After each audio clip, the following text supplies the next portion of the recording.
Om Swastiastu, Om Awigana-mastu, Namo Sidem. Om Anobadrah Kertawo Yantu Wiswata. Semoga pikiran yang baik datang dari semua arah. Penonton YouTube dimanapun berada, salam sejahtera, semoga semuanya berbahagia. Rahayu, rahayu, rahayu. Puji syukur saya panjatkan kepada Tuhan dan para leluhur yang sudah sunyata. Berkat anugerahnya kami bisa membacakan lelintehan Baba Dangyang Bang Manik Angkaran yang sekarang video ke-13. Silahkan tonton kelanjutannya yang semakin menarik. Jalan cerita sejarah Baba Dangyang Bang Manik Angkaran dan Bisamo dari Betara Kawitan. Gusti Ang Lurah di Made atau Ang Lurah Sidemen I. Beliau memiliki dua putra, laki dan perempuan. Yang laki bernama I Gusti Gunung Agung, yang wanita bernama I Gusti Ayu Singarse. I Gusti Ayu Singarse diperistri oleh I Gusti Biasama atau Biasame, putra dari I Gusti Pande atau cucu dari I Gusti Dao Bale Agung. Ida merupakan penyarikan dalam. I Gusti Biasama puniki mengadakan keturunan I Gusti Dao atau Arya Dao. Lama-kelamaan sudah aman santosa, beliau beserta putra keturunan beliau serta didampingi oleh rakyatnya semua. Kemudian ide dalam memerintahkan beliau agar menjadi penguasa wilayah itu. Karenanya beliau bergelar ide I Gusti Ang Lurah Sidemen I. Memang benar beliau itu bijaksana, cakap dalam menata pemerintahan beliau, cakap memegang kekuasaan, serta sayang kepada rakyat. Itu sebabnya rakyat sangat patuh dan taat kepada beliau. Saat beliau menjabat di Sidemen, beliau membangun pura yang dinamai Pura Linjong. Hentikan dahulu sampai di sini. Setelah beliau berusia lanjut, pulanglah beliau ke Swarga Loka, diperabukan di Setre yang Taluh.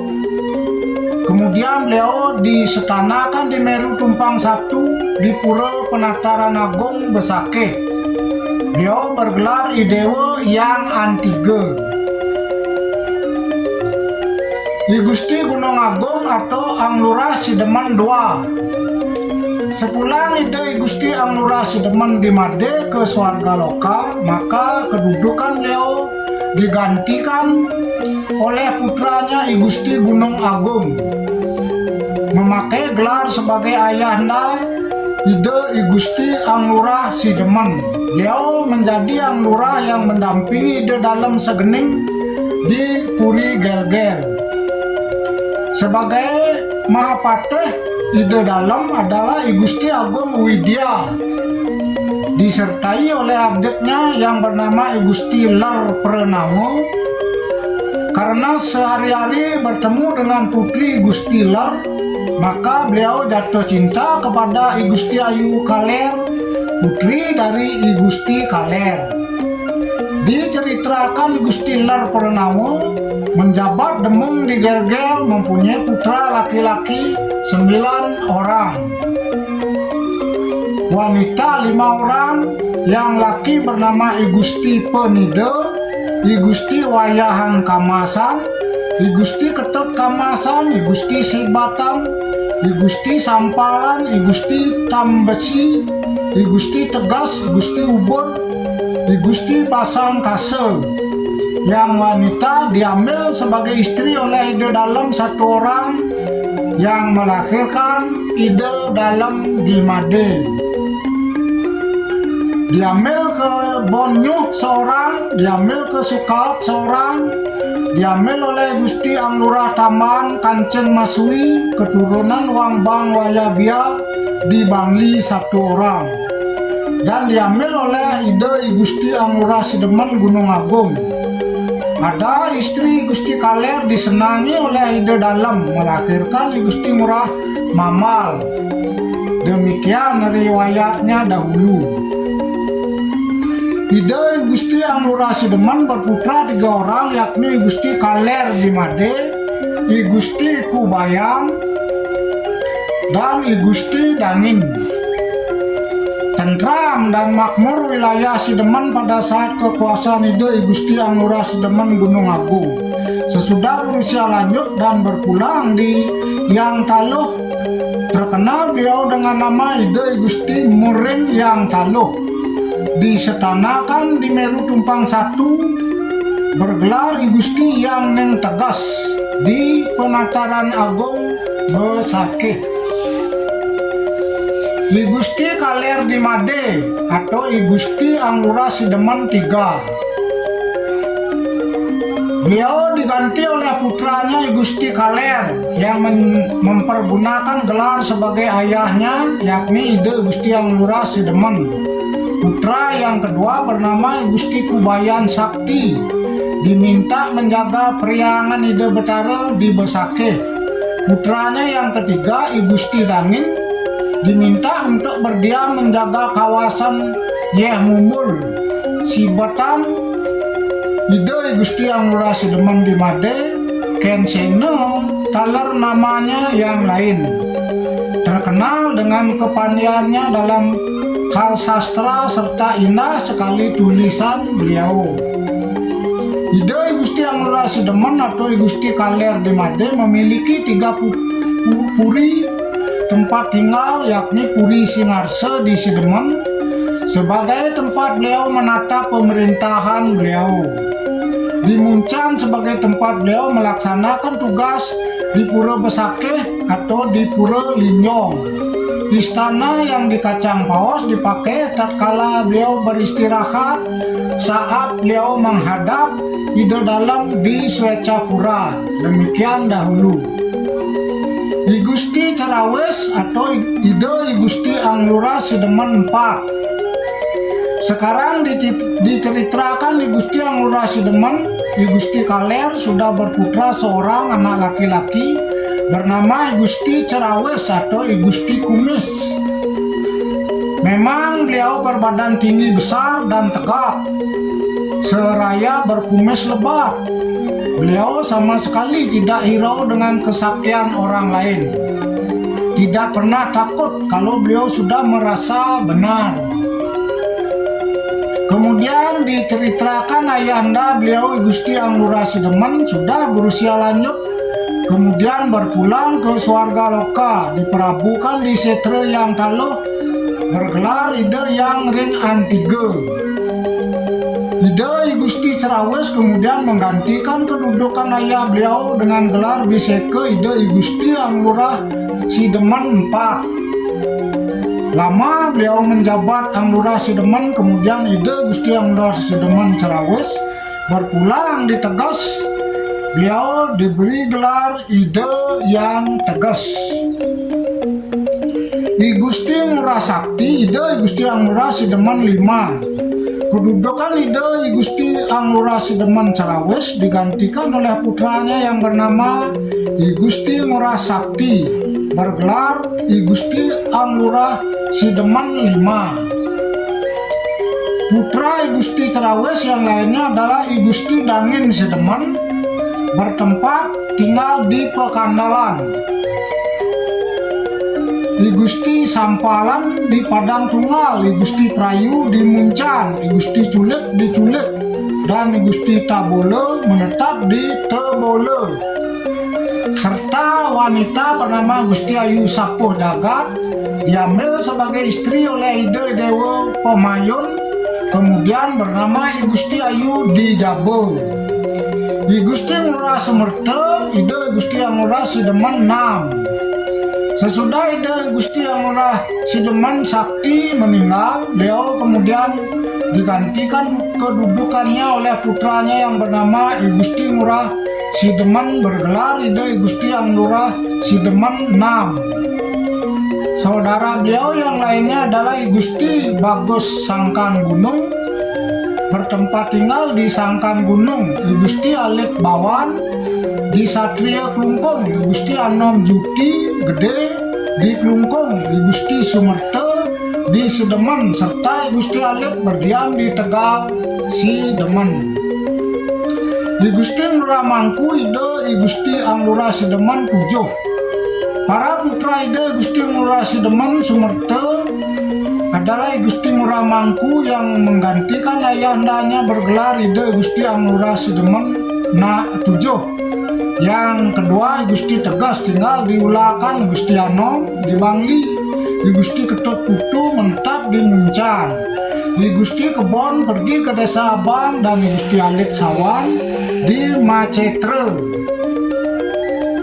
I Gusti Anglurah Sidemen Mangku dikatakan sebagai Anglurah Sidemen terakhir karena sesudah beliau tidak ada lagi keturunan Arya Bang Sidemen yang menjadi pejabat Anglurah. I Gusti Anglurah Mangku Sidemen diperdaya oleh I Gusti Nengah Sibatan yang dibantu oleh Raja Karangasem. Di wilayah Desa Duda beliau dihadang dan direbut sehingga akhirnya beliau moksa dalam peristiwa tersebut. Kisahnya seperti ini. Pada suatu hari tahun Isaka 1613 atau tahun Masehi 1691, I Gusti Anglurah Sidemen bermaksud untuk memeriksa keadaan rakyat beliau di desa-desa yang termasuk dalam wilayah kekuasaan beliau. Diiringi sejumlah kecil pengiring pengawal beliau, beliau memang beranjak sana melewati desa Isah, dan ketika sampai di kawasan Duda di sebelah utara Padang Tunggal, beliau dihadang oleh musuh beliau di bawah pimpinan I Gusti Ngurah Sibatan dengan bala yang jumlahnya cukup besar dan didampingi oleh bala tentara penguasa Karangasem. Jelas daya upaya serupa itu bertujuan untuk mengalahkan kekuasaan I Gusti Anglurah Sidemen. Singkat cerita, kemudian di tengah areal persawahan di tempat itu terjadi pertempuran yang sangat seru, namun tidak seimbang. Pengiring I Gusti Anglurah Sidemen Mangku hanyalah sedikit jumlahnya, bisa dihitung, dan semuanya habis terbunuh oleh pasukan I Gusti Sibatan. Setelah sebelumnya mereka bertempur dengan gagah berani, banyak lawan yang dapat mereka tewaskan juga atau lukai sebelum mereka sendiri akhirnya ikut tewas. Akan halnya I Gusti Ngurah Sidemen, beliau memang sangat perwira dalam menghadapi musuh. Tidak seorang pun dapat menyentuhnya karena kesaktian beliau.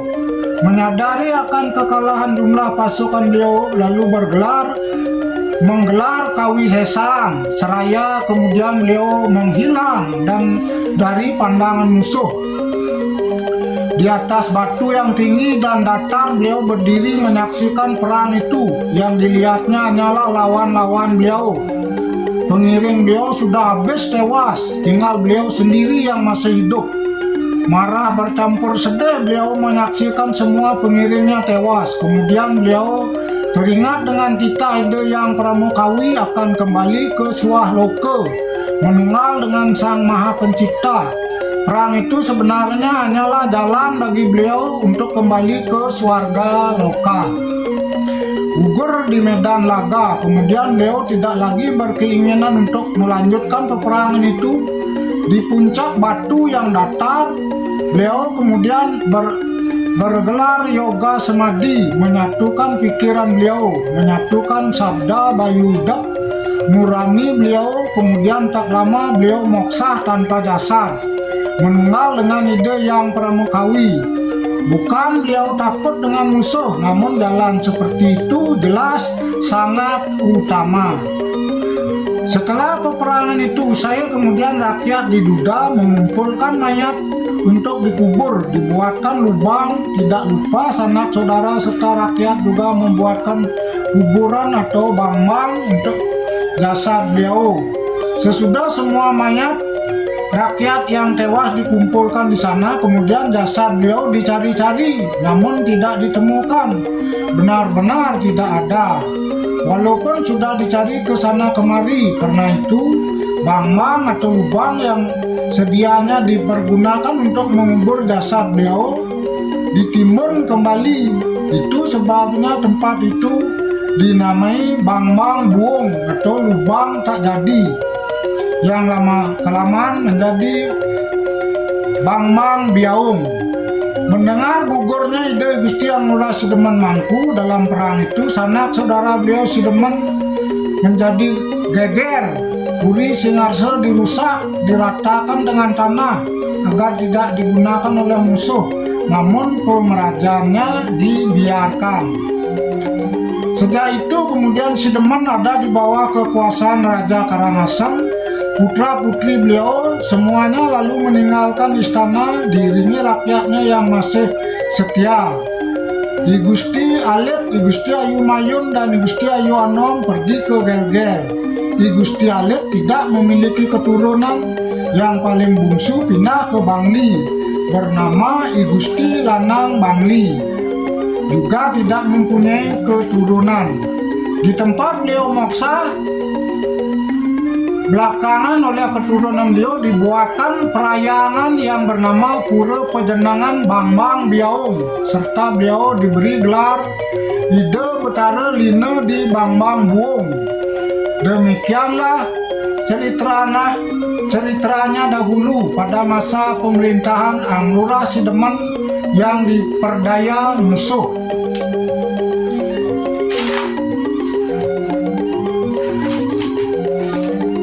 Ya, demikianlah sejarah perjalanan ide Bang Pulus Dewa yang kemudian menurunkan Arya Wang Bang Sidemen.